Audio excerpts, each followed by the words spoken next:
Keeper of Velocity's Everblaze, Chapter 65. Shearing wind nearly knocked Sophie over as she landed in a snowdrift on the narrow ledge of a vertical incline.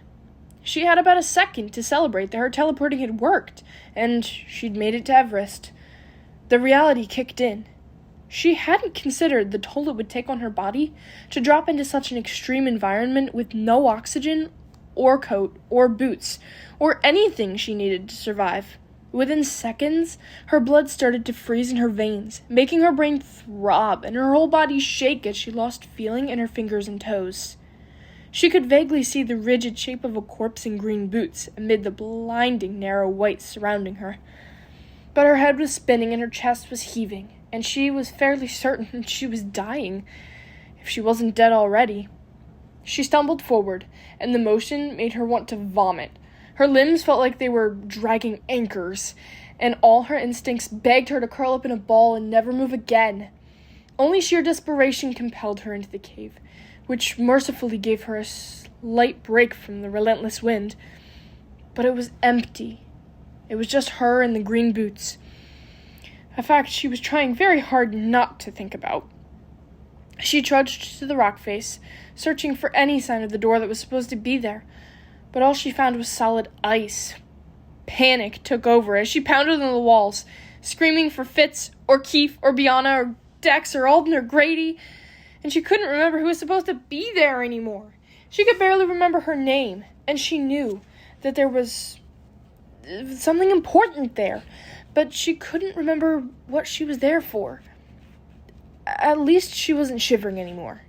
In fact, she felt hot. Scorching. Her tunic was suddenly smothering her, and she was thrashing and flailing, trying to make her numb fingers rip off the suffocating fabric.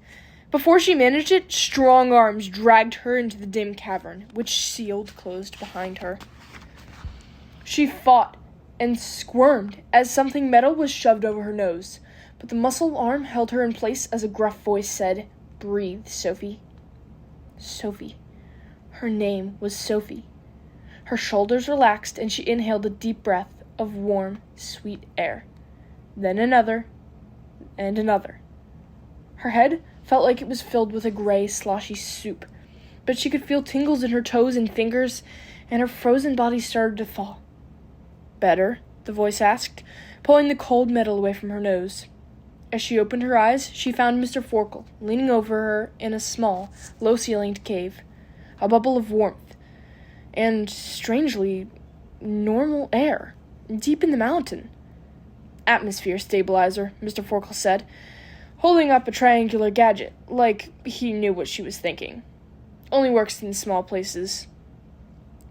"Think you're capable of swallowing something?" Sophie nodded, even though her tongue had frozen to the roof of her mouth. He tipped her head back and poured a small vial of yellow-orange liquid through her lips. The salty serum thawed her tongue, enough to let her swallow, and the medicine turned warm as it rushed through her veins, defrosting her from the inside out. "Better?" Mr. Forkle asked. "Yes, thank you." "Good. Now, what were you thinking?" he shouted. 5 more minutes and I might not have been able to save you." "This is Foster we're talking about. Are you really surprised?" Keith smirked, as she sat up enough to find him in a tiny cave. "What, hadn't been too long since your last brush with death?" "Judging by the state of her clothes, I'd say her last brush with death was only a few moments ago," Mr. Forkle said quietly.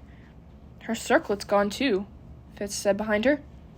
Sophie reached up to feel her forehead, stunned to realize he was right. She traced her fingers where the metal had been rubbing her skin raw, and felt the memories rush back. "They know we're here!" she shouted, jumping to her feet, and then immediately collapsing from the head rush.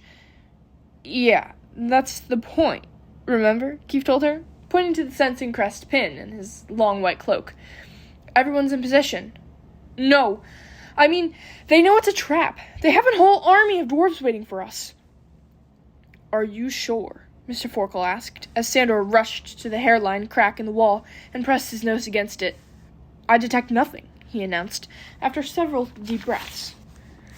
"But your senses can be tricked, right?" Sophie reminded him. "Brant told me they're here." Sandor froze. Brant. As in... Sophie nodded. He's part of the Neverseen. He's the pyrokinetic who burned me and killed Jolie. Grady went to confront him, and it turned out into this huge fight, and Brant called down Everblaze, and... Everblaze? Mr. Forkle interrupted, rubbing his temples when Sophie nodded. Sandor knelt beside Sophie to check her more closely. Was anyone hurt? Grady passed out after I inflicted him, but Dex is taking him to Elwyn. I didn't mean to, but he'd already made Brant burn his hand off, so... Whoa, Keith whispered. Grady's hardcore. Fitz elbowed him, but Sophie nodded. He really lost it. He was going to make Brant jump off a cliff until I stopped him. But then the Everblaze went everywhere, and Brant almost caught me, so I called for Dex, and we almost had him trapped. But then Brant said he'd tell me what he knew about the ambush if I let him go, and I had to make sure you guys were okay. You let Brant go? Sandor asked, clearly not thrilled with her decision.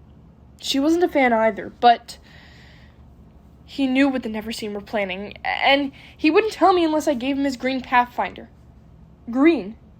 Mr. Forkle sighed when Sophie nodded. Green crystals go to the ogre cities. Sandor swore under his breath, and Sophie was tempted to do the same. Now that she knew why Brant said she would never be able to follow him, and clearly the Neverseen were working with the ogres. Is anyone as confused as I am? Biana asked, appearing out of the shadows. Yes, Mr. Forkle admitted. But it will be easier if I see it, he explained, as he reached for Sophie's temples. Sophie forced herself to relax as Mr. Forkle pressed 2 fingers on either side of her head and closed his eyes. 229 seconds passed before he released her, his swollen face paler than she'd ever seen. I want you to know that you made the right decision letting Brant go, he said quietly. You may have saved us all, though we have a hard fight ahead of us. He stood and stomped his heavy leg against the ground in a strange pattern of beats and pauses. One by one, dwarves popped out of the hard soil, shaking bits of frozen earth out of their shaggy fur and gathering around him. We are far more outnumbered than I had realized, he told them, when all 10 crowded into the cramped space. Also, it appears you'll be forced to fight your own kind. If anyone's uncomfortable with that, you're free to leave. No judgment on our part. None moved. Thank you, my friends. Your support will be not forgotten. He called Sandor to his side, and the dwarves huddled around him. Talking strategy. Sophie tried to listen from the fringes, and tried to understand what the strange diagram Sandor scratched in the sand with his blade was, but most of it made 0 sense. Where should I be? She asked, when Mr. Forkle opened up to questions. Home, Sandor answered immediately. He's right, Mr. Forkle told her. Though I fear they have something planned for you at Havenfield, knowing you're separated from your bodyguard. Perhaps Fitz and Biana could take you and Keith to Everglen. I'm not going anywhere, Sophie interrupted.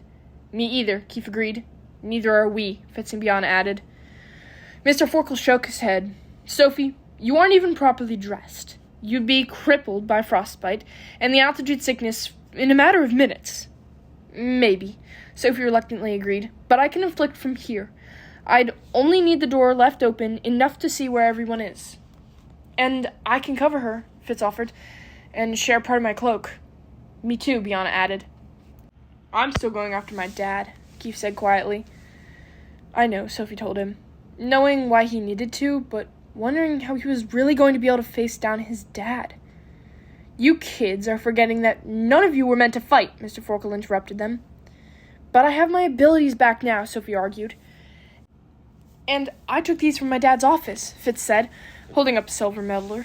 And I'm a secret weapon, Biana added, turning invisible. I don't have anything fancy, Keith mumbled, patting his arm, which seemed to be missing his throwing stars. But there's no way you're taking on my dad without me.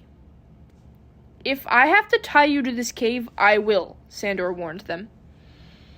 So the dwarves can find us totally defenseless if they get past you? Sophie asked. Sandor grabbed 3 throwing stars from a pocket near his ankle and whipped them at her, each one thwacking the wall in a perfectly straight line just above her head. They won't get past me. The simple truth, Mr. Forkle added, before anyone could argue, is that you are far more valuable than any of us. And I don't just mean Sophie. She's incredibly important, but she has always needed the strength and support of her friends. I was willing to keep you here when I thought this was a simple ambush. Now that I know it's not, you will head to safety. And if you try to resist, you will discover that I have many ways to ensure my demands are obeyed. But that is the end of the matter. He glared at them, daring them to argue. Good, Mr. Forkle said when they didn't. But before you go, there's something I must teach Fitz, in case another opportunity does not present itself.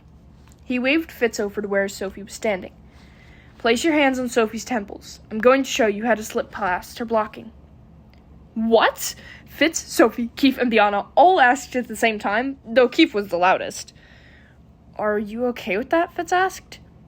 Sophie didn't hesitate before she nodded. It would be weird, but I trust you. Keith grumbled something about telepaths, as Fitz reached for Sophie's temples, and Mr. Forkle pressed his hand against Fitz's. Do you feel the trail of warmth I'm leaving? Mr. Forkle asked him. Wow. Yeah, that's crazy. How are you doing that? Fitz asked. Focus, Fitz. I need you to memorize the path, so that you can find it on your own.